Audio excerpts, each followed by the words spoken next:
Hello बच्चों, आज हम सूरदास पाठ के 9वां पद पढ़ने जा रहे हैं, जिसमें सूरदास जी ने इस पद में गोपियों और उद्धव के साथ, जो गोपियां हैं वो उद्धव के साथ परिहास मतलब मजाक करती हैं और कहती हैं कि श्री कृष्ण ने तुम्हें यहाँ नहीं भेजा है, परंतु तुम अपना रास्ता भूलकर यहाँ आ गए हो, या कृष्ण ने तुम्हें यहाँ भेजकर तुम्हारे साथ मजाक किया है। कैसे इसमें बताया गया है, हम पढ़ते हैं। ऊधो जाऊ तुम्हें हम जाने, श्याम तुम्हें हयो कौ नहीं पठियो, तुम हो बीच भुलाने, ब्रज नारिन सो जोग कहत हो, बात कहत न लजाने, बड़े लोग न विवेक तुम्हारे, ऐसे भय अयाने, हम सो कई लय हम सही कई, जिय गुण लेऊ सयाने, कह अबला कह दशा दिगंबर, मष्ट करो पहचाने, साच कहो तुमको अपनी सौ, बूझति बात निदाने, सूर्य श्याम जब तुम ही पठायो, तब ने कहूँ मुस्काने, कि ऊधो जाओ तुम्हें ही हम जाने। कि गोपी उद्धव से कहती हैं कि हे उद्धव, तुम यहाँ से वापस चले जाओ, हम तुम्हें हम जाने, हम तुम्हें समझ गई हैं। श्याम तुम्हें हयो को नहीं पठियो, कि श्याम ने तुम्हें यहाँ नहीं भेजा है। पठियो कहते हैं भेजने को, कि श्याम ने तुम्हें यहाँ नहीं भेजा है। बात तुम हो बीच बुलाने, तुम तो सोम बीच से रास्ता भूलकर यहाँ आ गए हो। ब्रज नारिन सो जोग कहत हो, बात कहत न लजाने, कि तुम ब्रज की नारियों से योग की बात करते हुए तुम्हें लज्जा नहीं आ रही है, और तुम विवेक कहते हैं ब्रज नारी से बात कहत न लजाने, कि तुम तो बुद्धिमान और ज्ञानी होंगे, परंतु तुम ऐसा लगता है कि तुम्हें नारियों से, ब्रज की नारियों से योग की बात करते हुए तुम्हें बिल्कुल भी लज्जा नहीं आ रही है। बड़े लोग न विवेक तुम्हारे, विवेक कहते हैं बुद्धि को, कि तुम बुद्धिमान और ज्ञानी होंगे, परंतु हमें ऐसा लगता है कि तुम्हारे अंदर विवेक नहीं है।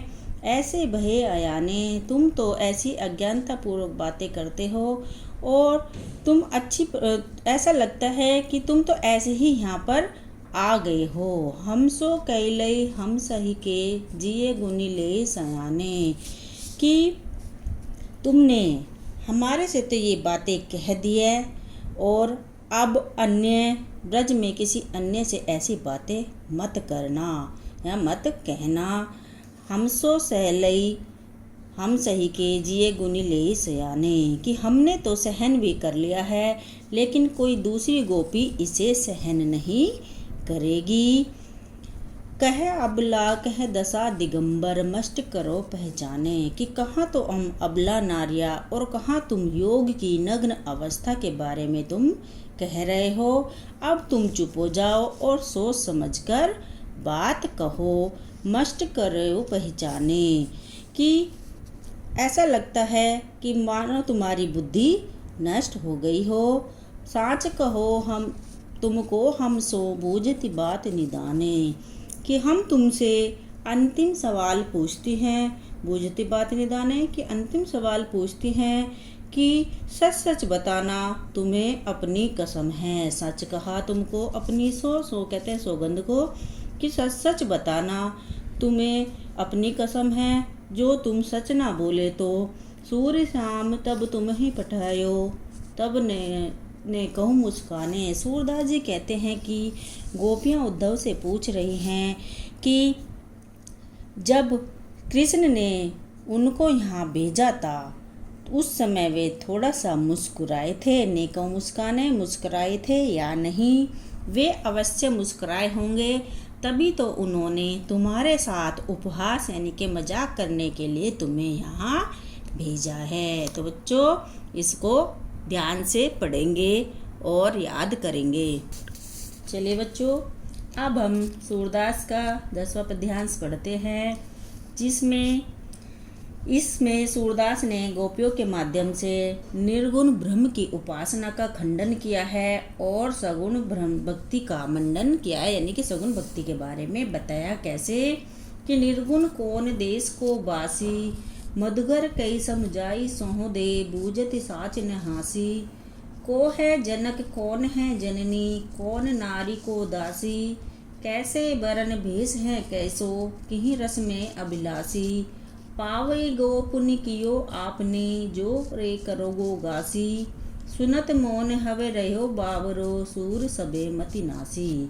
इसमें सूरदास जी ने कहा है, और ये जो यहाँ से उद्धव वाले प्रसंग हमारे शुरू होते हैं, पद्यांश शुरू होते हैं, वो सब भ्रमर गीत से लिए गए। सूरदास की जो रचना है भ्रमर गीत, उसमें से लिए गए हैं।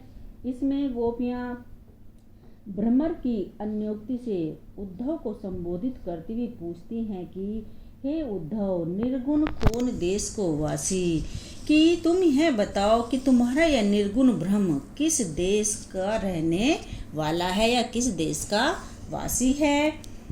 मधुकर कई समझाई सौदे, बूझत साच न हासी, कि हम तुमको शपथ दिलाकर सच सच पूछ रही हैं कि कोई हंसी मजाक नहीं कर रही हैं। बूझत साच न हासी, हम सच सच पूछ रही हैं, कोई मजाक नहीं कर रही हैं।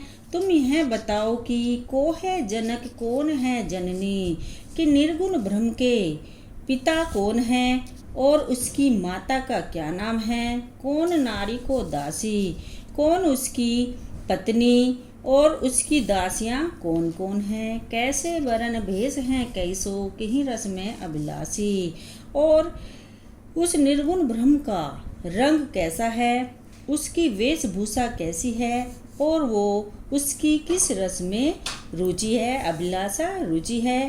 पावो गो पुण्य कियो आपनो, जोर करे गो नासी। गोपियाँ उद्धव को चेतावनी देती हुई कहती हैं कि हमें सभी बातों का ठीक ठीक उत्तर देना, क्योंकि यदि सही बात बताने में जरा सा भी छल कपट करोगे तो अपने किए का फल अवश्य ही पाओगे। पाओगे सो कियो आपनो, कि जैसा तुम कर्म करोगे वैसा ही तुम फल पाओगे। सुनत मौन रहो बावरो, सूर सबे मत नासी। सूरदास जी कहते हैं कि गोपियों के ऐसे प्रश्नों को सुनकर ज्ञानी उद्धव ठगे से रह गए और उनका सारा गर्व अनपढ़ गोपियों के सामने नष्ट हो गया। यानी कि उद्धव मौन हो जाते हैं, बावरे की तरह खड़े हो जाते हैं और उनकी बुद्धि नष्ट हो जाती है। ठीक है बच्चों, अब इसमें देखो हर पद में सूरदास ने अपना नाम यानी कि सूर सबे मति नासी या हर पद्यांश में अपना नाम दिया है, इसलिए सूरदास द्वारा रचित हैं। ठीक है बच्चों, अब इसे भी अच्छे से पढ़ेंगे और याद करेंगे। चलिए बच्चों, अब हम सूरदास का 11वां पद पढ़ते हैं।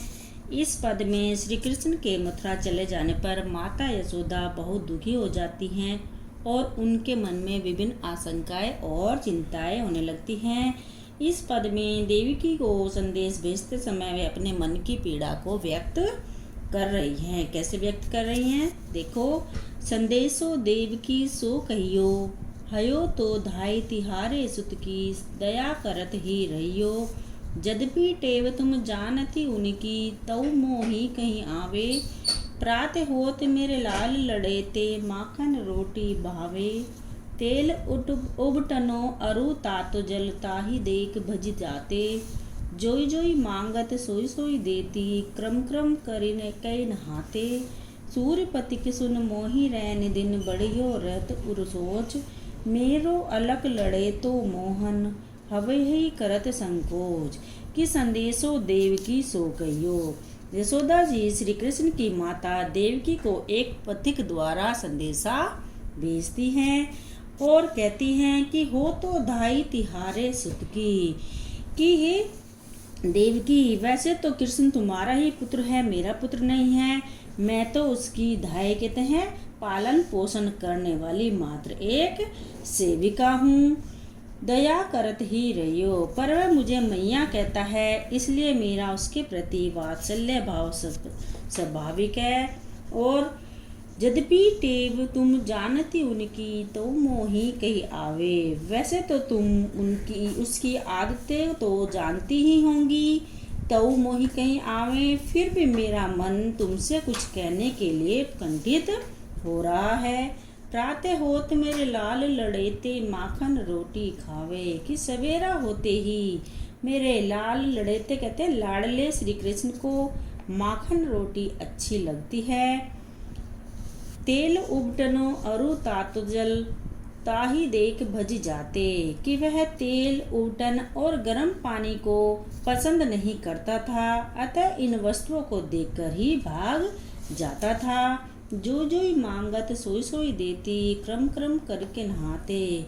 कि उस समय वह जो मांगता था उस वही उसे देती थी, और वह क्रम क्रम धीरे धीरे नहाता था।